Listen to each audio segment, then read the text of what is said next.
after all the bullshit lies, Kevin calling the police, and the police just more than willing to take his reports, because why? He's an obvious paid snitch informant, right?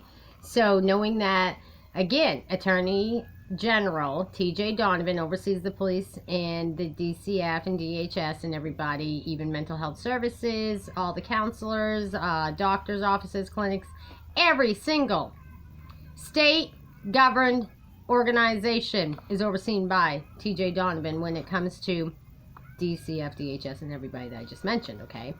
Especially his friend, who happens to be the state's attorney, Vincent Aluzzi, who was a former senator, and he was crooked, and he's still crooked today. He actually, I believe, is the director of the fire that happened in Guildhall Courthouse several years ago. I hand-delivered him, a couple of years ago, the intent to sue him. And a week later, there was a fire that had my case files. So they said. But I got them.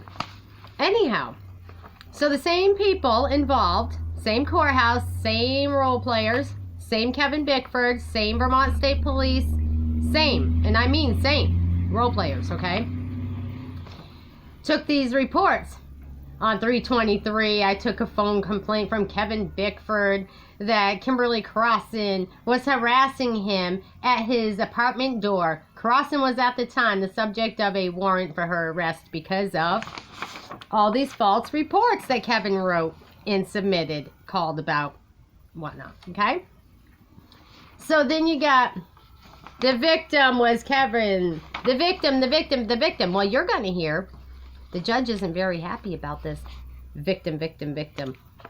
Because he didn't show up for the court hearing that the taxpayers paid for many times over. Okay? Just saying. Here we go. Let's listen to the judge. Guildhall.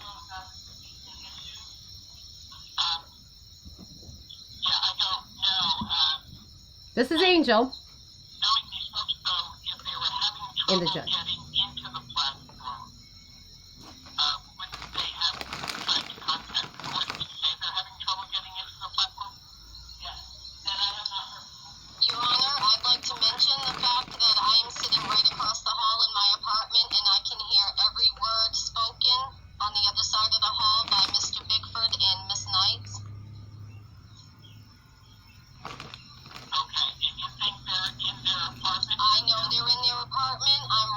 Brianna's apartment. I pick up everything on my 24 audio, including the domestic violence committed against Brianna on Tuesday, and reported to Essex County Apologize for being able to eat in front of y'all, but with me when it was taking place. I don't take a break. So there's a lot of disturbance going on in that apartment, and that's again a reason why I asked the clarification as to which apartment I don't work for the state and government, so I don't get paid. Is it 6 or 8?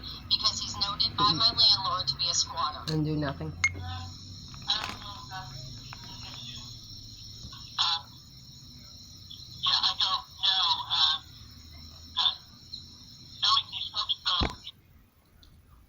So, the judge knows if they were having trouble getting into it, but he wasted tax dollars again. Okay, so you hear that one. Now let's pick this one apart.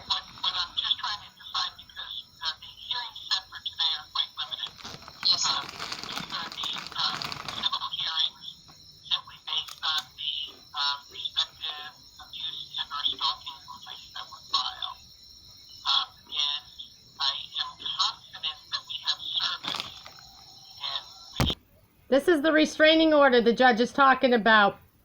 So he dropped the one, the domestic violence one, with Brianna's name on it because that is not Brianna's signature, you see.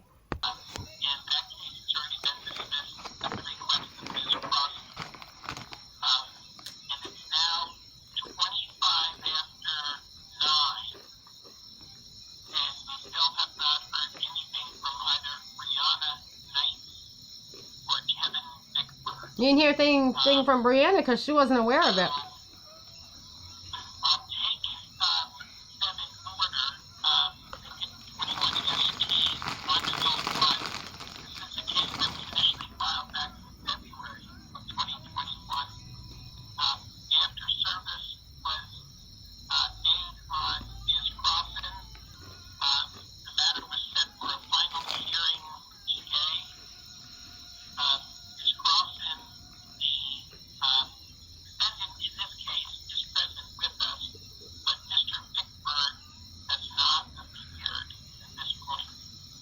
Because he didn't want to have to swear to his lies. And no additional word from Mr. Bickford, correct?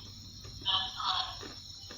Alright, so, a little frustrating because we scheduled 3 full hours for hearing on all these cases. Yes, Your Honor. To your knowledge, Mr. Bickford is not a tenant on any lease in any of the units. Is that correct? Yes, Your Honor. Confirmed by my landlord, Michael Hatton. He does not reside in this building on a current lease. He did 2 years ago reside in apartment 6. He also moved over to apartment 4, lived with a gentleman named Marshall Daigle.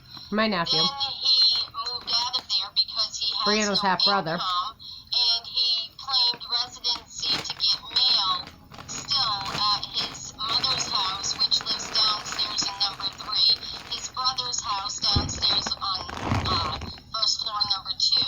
He claims residency in some of his police reports that I was standing down in the hallway in front of his door in number 6, and I stalked up the stairs to his girlfriend's apartment in number 8. Well, the layout of that, Your Honor, is first, second, and third apartments are on first floor. You have, when you go up the front stairways into the landing, there's the front apartment number 4, where he claims to reside, depending on the day.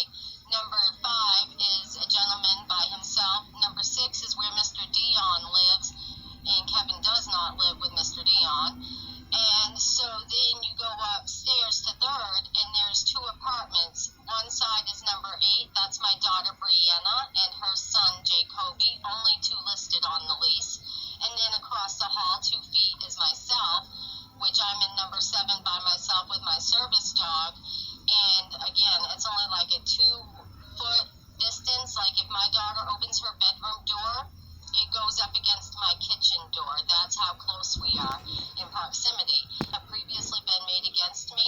I have spoken with or tried to contact and speak with the sheriff's department or even the police department.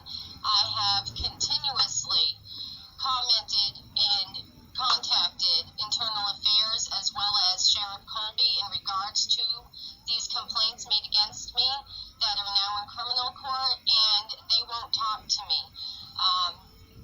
Last Tuesday and several other times, due to the fact that I have audio going on because of all the harassment in this building, I have made contact with the Sheriff's Department. Angel was on the phone with me and advised me to call the Sheriff's Department. Mind you, Sheriff's Department's listening in here. Across the hall, and it's on audio record. I even sent that Which to is the Sheriff's other Department. bozo I sent that to sheriff's my daughter's wife. attorney, and as a result, my daughter was obviously taken to the hospital to get Jeff Norris, medications. that's his There's name. an empty packet that was found on the floor in the hallway, dated Wednesday, April 7th, 2020, for 30 milligram, 5 Actually, it was 2021. That was my mistake, and I corrected it with the court. something like that. Vilifies what Actually, it was 2021. That was my mistake, and I did correct highest that. dose for psychosis. My daughter is not psychotic. She's suffering from domestic violence, and these people out here aren't helping her.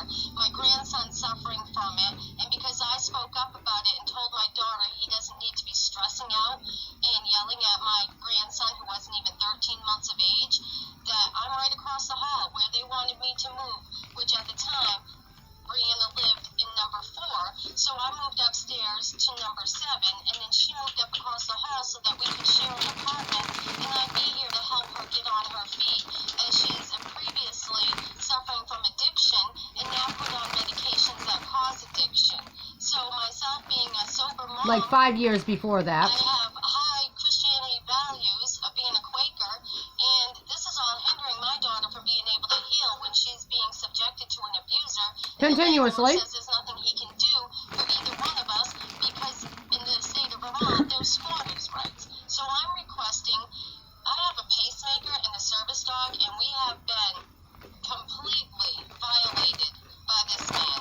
And I'm requesting that somebody find out where he actually resides and keep him away from me and my family. Now, with that being said, it's time that the Vermont State Police be held accountable for all the bullshit that's happened to me, my daughter, and my grandson. Island Pond, Vermont, Vermont State Police, Derby Barracks, right through to their boss, TJ Donovan. I want him impeached, and I don't suggest that anybody be, with all the shit that's happening, ignoring what's going on here. Because if it's happening to me and I'm talking about it, it's probably happening to you or somebody you know. And if you're not talking about it, you're hiding it and you're part of the problem.